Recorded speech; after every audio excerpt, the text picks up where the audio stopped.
In 80 Days, adventurer and award-winning filmmaker Paul G. Roberts retraces the global footsteps of Phileas Fogg, hero of Jules Verne's most famous work.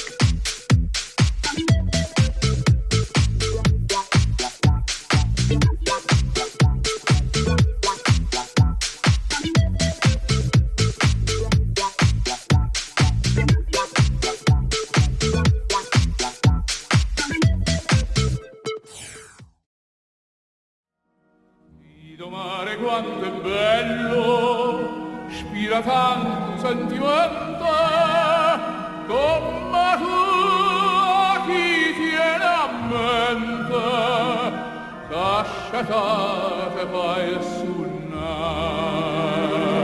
Guarda qua chi stu giardino, senti si estisciure arance, no profonda così fine,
guardano incantate e te vanno tanto bene e te puressero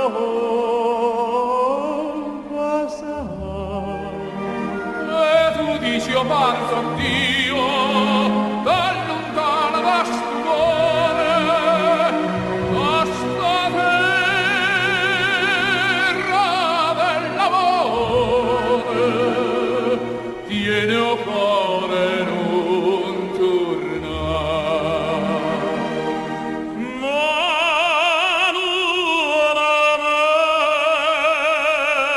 non la sa, non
was Dolce & Gabbana, who had a mega fashion parade right in the square.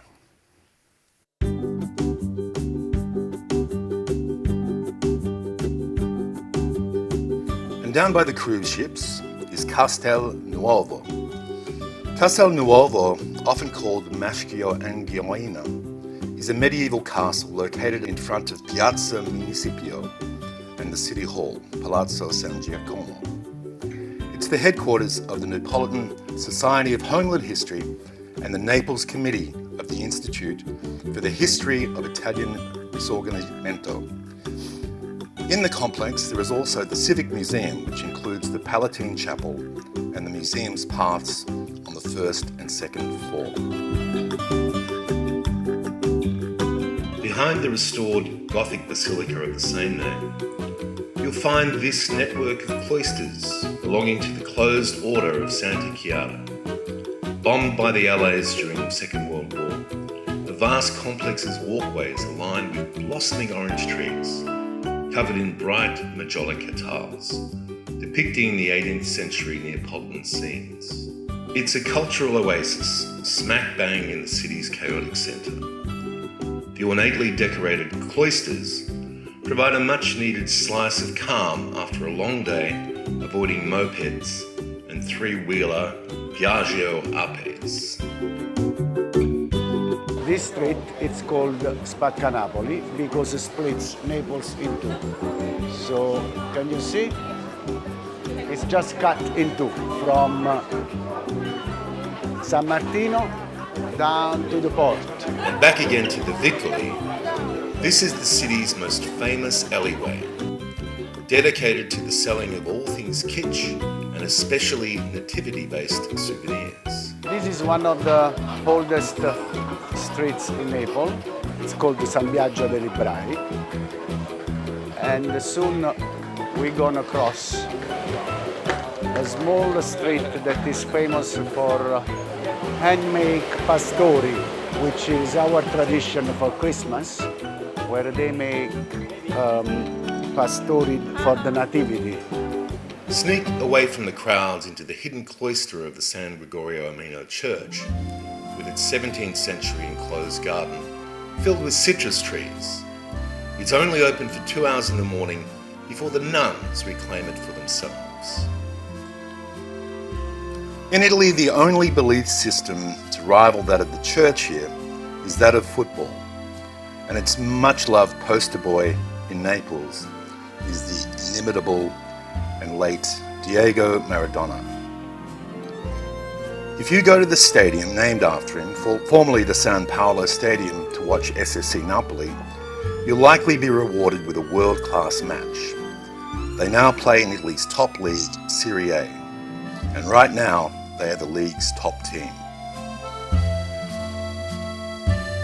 And when you go, you will be surrounded by 50,000 or more cheering fans, chanting for a goal you're guaranteed to have goosebumps to. Remember to make the pilgrimage to Bar Nilo afterwards and visit the requiem containing a strand of Maradona's hair.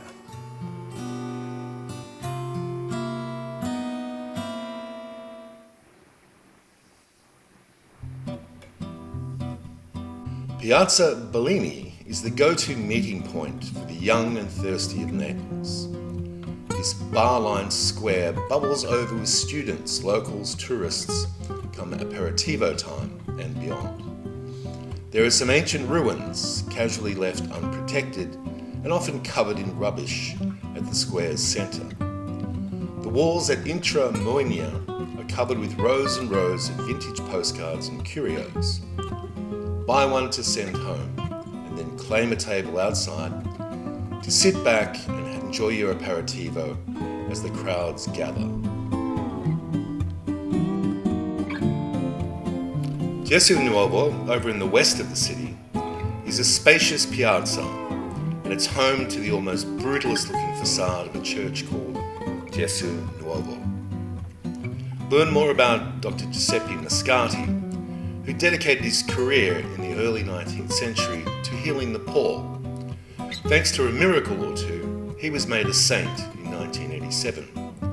And fun fact, there was a statue of him featured on on the very same floor of the hospital where I had my surgery.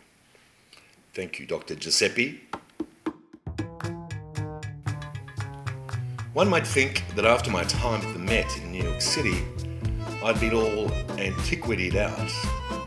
But no. And here they have a very special erotic art collection from those dirty-minded folks at Pompeii. The Archaeological Museum houses Naples' most significant collection of Roman remains and displays much of the loot uncovered during the digs at Pompeii and Herculaneum.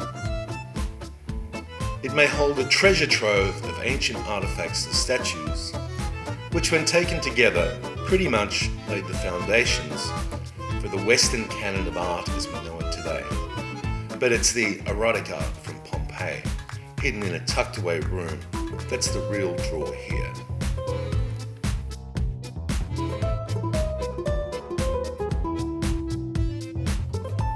Of the three islands in the Bay of Naples, Capri is the most absurdly beautiful. That also means it's constantly smothered by tourists. Ischia offers thermal spas, but its progena's charming, colourful houses and cobblestone streets makes it the under-the-radar offshore choice. The pretty fishing village of Corticella had a starring role in the talented Mr. Ripley, the most aesthetically pleasing of all Jude Law's great works, apart from Chocolat, of course.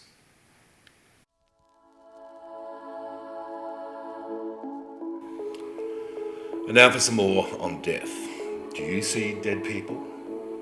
Beneath the heat and bustle of Naples streets is an old quarry that became the burial site in the 17th century when a plague wiped out 250,000 of the city's residents.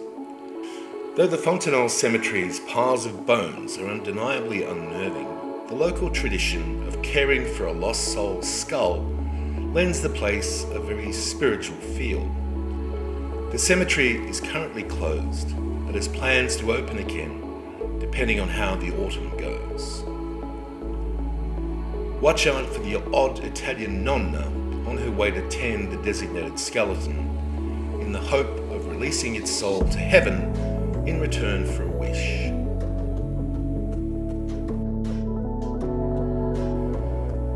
And just so, if you need a reminder that my theory that Naples is a place that ends in fire, just walk with me for a little bit.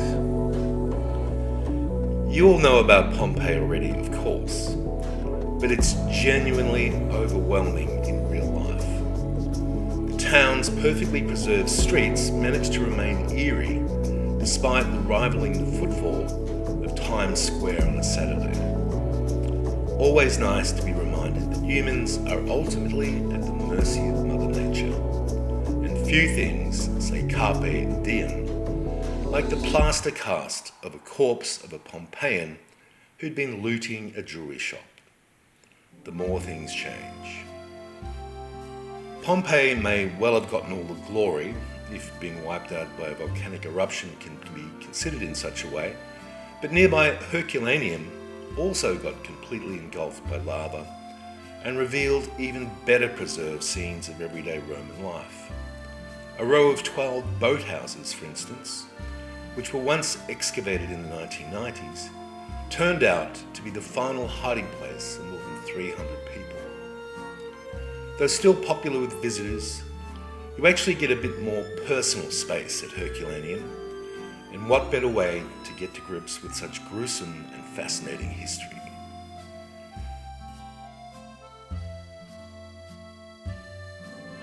Naples, sempre magical, sempre misteriosa.